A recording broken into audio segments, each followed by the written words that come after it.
Okay, here we have a stihl fs550 and clearing saw. So I wanted to put a stringer head on it. And it's been a fun venture. So what you can do, and anything that I'm recommending here, you do at your own risk, okay? Because this can be it's a modification. It can be dangerous, depending on how you look at it. Okay, so um, what we did is we went and bought this head. Now this is a, let's take a look at what this is. This is a 56-2 autocut, okay? The problem I had when I installed this head on here, because these take this has a larger arbor, and I'm trying to remember, it should be 14 millimeter by 1.5 thread pitch reverse thread. Anyway, you're going to need that size fastener in your string trimmer head, okay? And the problem you had putting this head on here is this guard is supposed to be mounted on this piece here, okay? See that? But if you mount this guard up here, the string cutter, I couldn't get it to line up, number one, and number two, it busted a brand new assembly, okay, which was the bottom guard and the string trimmer assembly. So I didn't want to break another one. So what I did is I moved the guard back, and that gives me about 9 inches on each side here. Let's take a look. Well, let's call it 8. Okay, 8. About 8 inches on either side.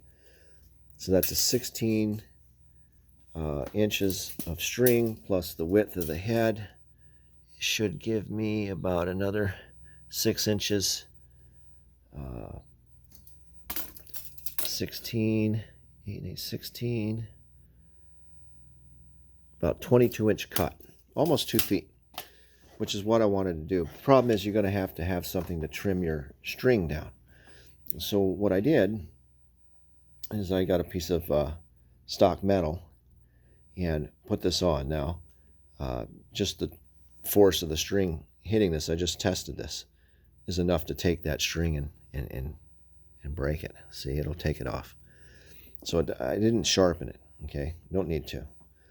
And then I used stainless steel 1/4-20 with thread locks on here, nylocks on the nuts, okay? Come from the bottom. Okay, if I don't, let me see if I can get this to go. See that? So what we have is 2 up top and then 2 on the back side here. And that holds it all together. And if that string comes around, it'll actually come right about here, actually. Right there. Hit right there. And see, that's a problem because you can't get this guard to go any lower and get your circumference on your cut unless you put it closer. And the problem is originally had it mounted up to where it's supposed to be, but there wasn't enough cut path, and I didn't like it. And the string trimmer head wasn't spooling out properly.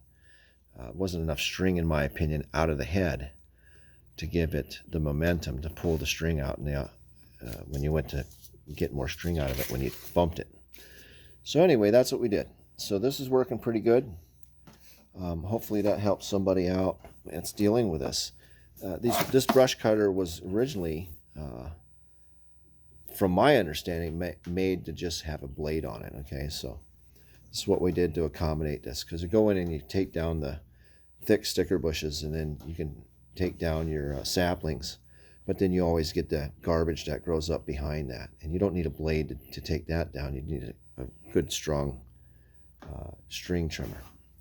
I forget what size line this is. I did buy some replacement line. Let me see what I bought. And what size? 3 millimeter. And that will be my replacement line. 0.120. So there it is. Hopefully that covers everything that I did to this thing. Oh, one more thing. So this acts as a spacer when you're putting on your guard. So I had to wrap this with 2 layers of cork. You know, that self-adhesive cork, okay? This stuff. You buy it at the hardware store. So we got a layer. You could do 2 wraps if you wanted, but I did 1 wrap going down and 1 wrap coming up, right? And that gives me the meat that I need in between the shaft and this guard, because if you don't do that, this guard will just flop around. It'll be too loose. So there you have it. Come on, baby, turn for me. There it is. All right, over and out.